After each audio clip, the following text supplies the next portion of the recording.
I believed throughout most of my career, before I lost everything, I believed before most of my career that I was 80% done when I made a sale, when I shared a vision. 80% done.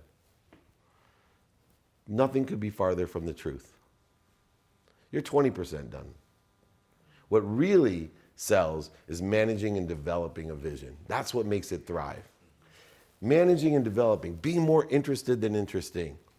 If anyone doesn't believe me, just think a part of managing and developing a vision. I would say, I tell people all the time, 20% is selling and 80% is managing and developing. Like, what do you mean? I'm like, just take, for example, collecting.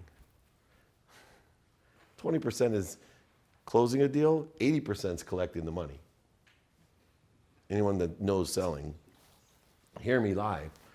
Literally, this is big, big stuff. So let's talk about how do we share a vision to start. Number one, the key to life and content is stimulating interest. So when you see all my videos, when you see anything else, I never sell. Anyone comes on and wants my book online, I give it for free and pay for shipping. But the difference between me and everybody else that I see on the internet is I don't sell anything, but I make money. Weird, huh? Because it's not going to thrive. They're not managing the developing vision.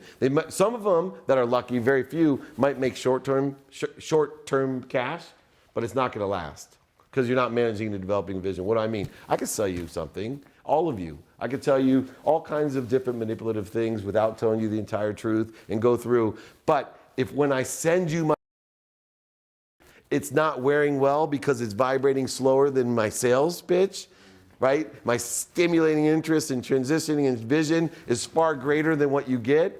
How many times are you going to buy mine and who are you going to sell for me? Because exponential sales happens when you meet expectations, when the vibration is equal to. I gave away more books than anyone, I think, in America last year and paid for shipping. I also sold those books.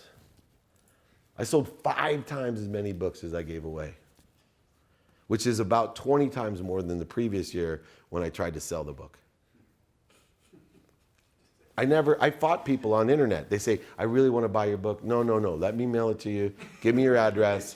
I'll pay for shipping. No, I really appreciate everything you do online. I want to buy it. Where can I buy it? I said, I'm not going to tell you. You have to find out for yourself. But if you give me your address, I'll mail it to you and pay for shipping.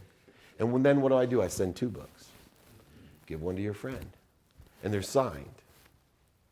And then they read it, and the content vibrates faster. The expectation's here. And they read it, and they're like, whoa. Then they don't ask me. They go buy 5. They go buy 10. They give them as gifts. They tell their friend, this is the best book I've ever read. And that's why it's sold. Because I'm focused in on the content that I'm providing, and then I have a downstream of how am I going to monetize it off the truth, not off of motivation, not manipulation. So to stimulate interest, it's only time to stimulate interest. It's so funny. I'll give you a classic example. How many people cold call? Okay. Funny, all the older people. I pick up a phone, damn right. Good. I think that sells. In person, on the phone, via email, and media. 4 ways to sell. Simple questions. How can I be of service? Do you know anyone that could help me? I'll go through that because that'll change your life. It's a matrix of how to get people to do what you want and to help them. But moreover, I'm amazed. I have trained thousands and thousands of people how to cold call.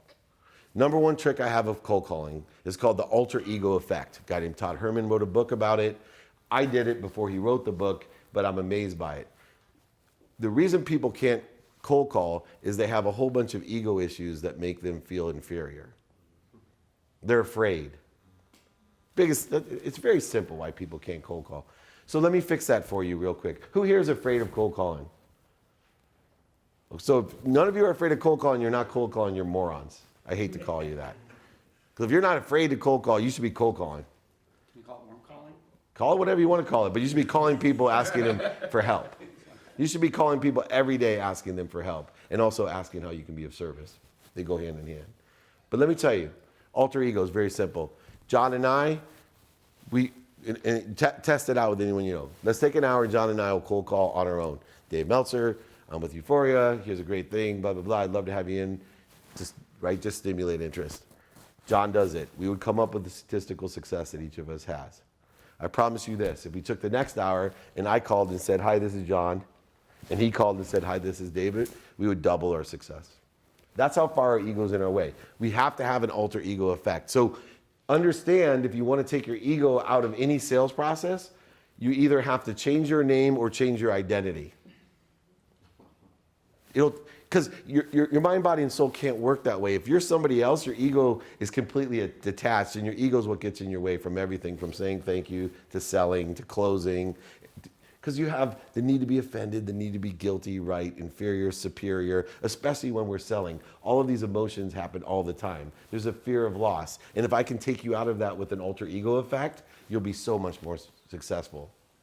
You know, in my mind, I'll put a business card of somebody else in my pocket, and even though I'm using my same name, I might not bring up my name, I'll just pretend I'm him. Right? I'm Derek, my COO. Man, how do you stay so relaxed and close, and how can you ask so confidently and offer help? And because I'm not me, man. It works. The other thing I think is funny about cold calling is how much time is wasted on leaving messages. When you're stimulating interest to make a sale, if somebody answers, you need to know what your objective is.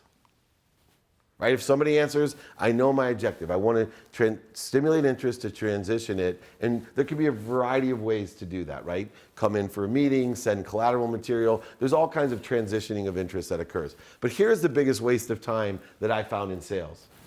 People that stimulate interest, when somebody doesn't answer, there's only two things that can happen. Somebody can answer and somebody doesn't answer. Have a plan for both. Take everything out of it. Have the most statistically successful thing happen when somebody answers. What is your objective, though, when you have to leave a message, when someone doesn't answer? Do you know what your objective is? It's the same every single time. Close. Get a call back. Thank you. You get a book for that. Already got it. Millions and millions, give it to somebody. Millions and millions of dollars are wasted because people don't understand that when they call, there's only one objective. Unless it's your mother-in-law, then what's the objective? Get her not to call you back, right? Exactly. You nailed it. Not keep your book. Right? But think about it. How much time? Example. How many people have been left a sales message on a recording? Same as an email. Cold calls are the same as email. Anybody ever been getting an email that has a long sales message on it? Mm-hmm. How many times have you bought off of a voice message that's selling you? Said, oh shit, I'm going to order that right now. Okay, think about it. This blows my mind economically. How many millions of dollars are spent today of people leaving those messages? And that's not just for money for profit, it's nonprofits too. That one makes me the maddest. Oh shit, I'm gonna donate to St. Jude now, right? Child has cancer. No, get him to call you back so we can use the biggest capabilities that we have to transition interest. We can now have an opportunity to share our vision. And how do we share vision? Shift the paradigm of value. Talk about the value that we have. Here's the reasons, the impact, the capability. And what I teach is I never tell you any features and benefits. I never tell you the reasons, impacts, and capability. All I do is emotionally connect you, right? Emotionally connect you. Oh, Wonder Brat. What is that? It's a grower of marijuana cannabis. Oh, fuck, I love marijuana. How about you? Right, when we can get to something that we love or like or don't like, and the cool thing is everybody wants to plaster something on what they wear, right? So just be curious, or just say, I love those socks, right? What team is that? Real Madrid. Oh, Real Madrid, my favorite. Do you like them? Yeah. What do you like about it? Like they're my favorite soccer team, and like there's a lot of like good players on them. Who's your favorite player? Probably Ronaldo? Gareth Bale. Oh. What position does he play? He plays left wing. Left wing. Do you play soccer? Yeah. Do you play left wing? Yeah. I bet you'll be better than him someday. Emotionally connect to both his mom and him. Right? Emotionally connect to both his mom and ask what people like, what they don't like about something. So when I'm selling, and you're a nutrition selling company I'll ask, what are you doing today? Everyone's doing something with nutrition, right? I may tell them that the biggest mistake I made in my life was I prioritized my family over everything else. That was the dumbest thing I've ever done.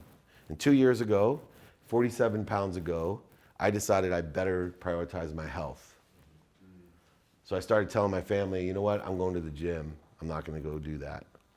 I told my work, hey, I'm leaving to go to the gym. I'm not going to stay here. And my business has never been better. And the likelihood of me being around for my family and my business has never been better. Now we're emotionally attaching, right? And so what are the reasons that you do that, right? What do you like about it? What don't you like about it? Because the cool thing is you go through reasons, impacts, and capabilities with people about what they do today and what they like about it and what they don't like about it. You can easily say, oh, you don't like that? Well, what if I was able to do this with you, had something that was actually programmatically done, that looked at your DNA, looked at you as an individual and customized a program that was fit for you? Because believe it or not, there's some people that they can eat bread all day long and lose weight. And there's some people that can eat sugar all day long and lose weight. And some people, they can exercise from now until midnight and not lose weight. There's all kinds of things that are going in with our programming. Now I'm teaching to deactivate and activate, but from what you told me, can you see any reason why you won't want to try this? Because you've told me everything. All I've done is ask questions. What do you do today? What do you like about it? What don't you like about it? And then it's a lawyerly thing that I learned to do. You ask an open-ended question, and then you use closing questions to narrow it down to the capabilities that your product has. Would it help you? Like if I'm selling black pants, what kind of pants do you like? Oh, what do you like about those? Oh, I really like, this, that they come in all these different, what's your favorite color? Oh, black. Oh, great. From what you told me, I have custom pants that you could just go ahead and use your iPhone to take measurements, and you told me that the biggest part that won't fit you are your thighs because you actually work out and have bigger thighs than most people, your calves are smaller or whatever, right?